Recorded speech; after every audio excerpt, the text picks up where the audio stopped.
The next thing that I want to show you with loops is how you can do element by element operations on vectors with loops. Yes, what you're going to see now, you can completely do it with just one line of code with the element by element operations that you know so well, but it's important to know how these things actually work. So it may still be hard for you and me to justify the introduction of loops with these examples, but hold on and follow me.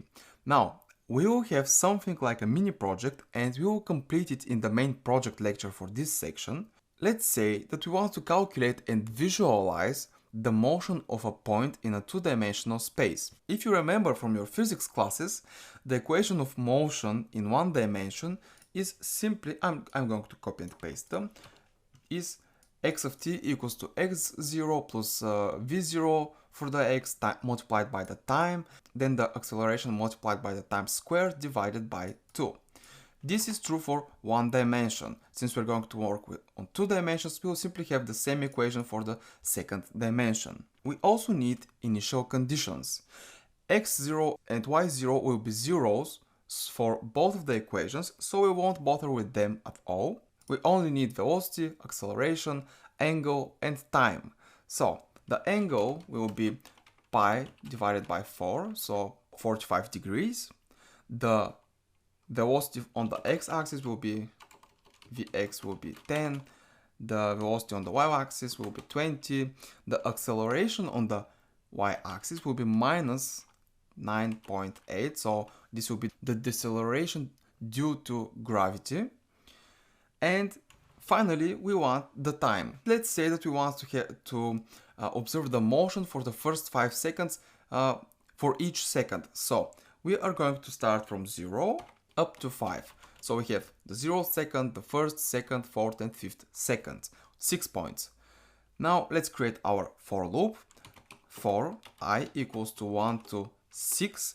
Since we have only 5 seconds, but we are also including the 0th seconds, we have 6 elements in the t vector, but instead of hard coding it from 1 to 6, we can simply say from 1 to the length of the t, since t is our variable. And inside the loop, we will calculate our x and y values.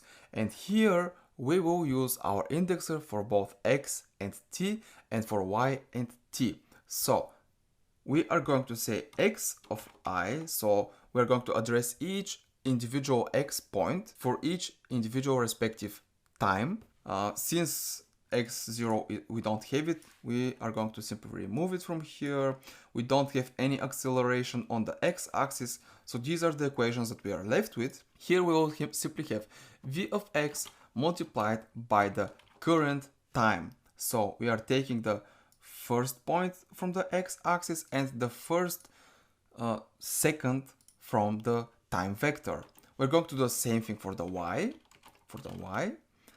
and we are going to use the second equation now. So vy times t of I plus ay, the acceleration, times t of I squared divided by 2. And we're going to end. And we are going to suppress the output. So what will happen now is for every iteration of our loop, we will get a new x calculated with the corresponding t. Actually, let's not suppress the outputs. Let's run it like that. And as you can see, if we start from the beginning, in the beginning, x and y are equal to 0. They have only one single value.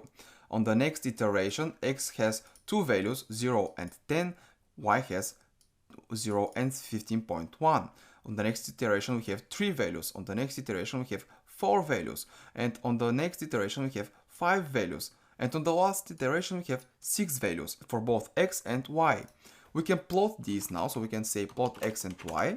And we get the curve of our motion. We can include this in our file, of course, so we can say plot x and y, so that we can get the results at the end to visualize them. There it is. So we start from here, and this is our motion. As you can see, this is a very rigid graph, very rigid representation, because we have very few points. This graph is a bit ugly, so instead of using a line, let's use a red circle for each of the points, and that will show us each of the points that we have calculated. Now, as you can see, these are the 6 points where our point is in space for the respective time with each of the conditions. Now, let's do something about this. Let's keep it at 5 seconds, but let's change the incrementation. Let's make it have 50 points. So we're going to increment by 0.1. If we run it again, we get a lot more points. So we get more precise motion. We get more precise points of the motion. And since our for loop was directly tied to the length of the t, it automatically adjusted itself for the new length of t, for the new amount of values that it needs to recalculate. Now you can do both of these calculations without the need of a loop, so you can simply say, I'm just going to copy and paste it. So you can simply do this and get rid of the loop. You'll get the exact same result. As you can see here, I'm using element wise powering, and that's pretty much everything that you need to do. You'll get the exact same results. These are only x1 and y1, and we get the exact same results. So what's the point of loops?